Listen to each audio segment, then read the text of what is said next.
Rupanya Allah Ta'ala masih lagi sayang, kasih dan siap kita. Maka lahirlah kita rasa syukur, kerana Allah Ta'ala masih lagi bagi ruang peluang daripada kita. Berasa tak kat kita ni dosa banyak, ataupun dosa lebih kurang gitu. Nak tahu kita berasa ke tak dosa kita banyak ke sikit? Waktu kita menadah tangan dengan Allah Ta'ala, antara kita dengan Allah Ta'ala bermunajat, seumur kita ni umur belaka pelekat masing-masing, pernah tak kita menitik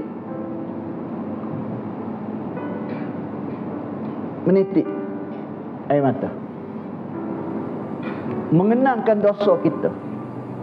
30 tahun yang lalu aku tak sembahyang, 30 tahun yang lalu sembahyang tak cukup. Mana tak sembahyang lah, sebatas sembahyang ni kena lima waktu ke mana-mana.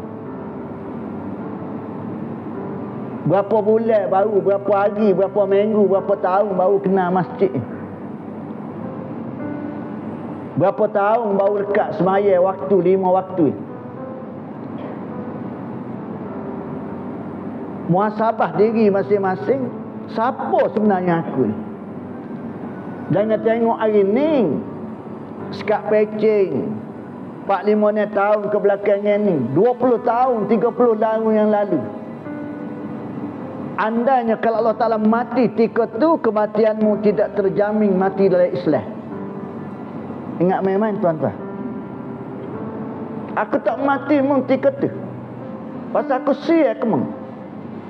Kalau mau mati dalam keadaanmu tidak sujud dan rokok pada aku, tak kena zahur, tak kena asar, tak kena ngorik, tak kena isya, tak kena subuh, kematianmu tidak terjamin mati dalam Islam. Sebab itu aku bagi ruang dan peluang padamu supaya beristighfar dan bertaubat. Maka aku panjangkan umurmu.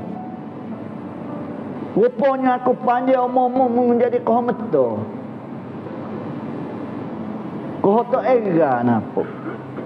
Kau mangguk, Kelantan kata.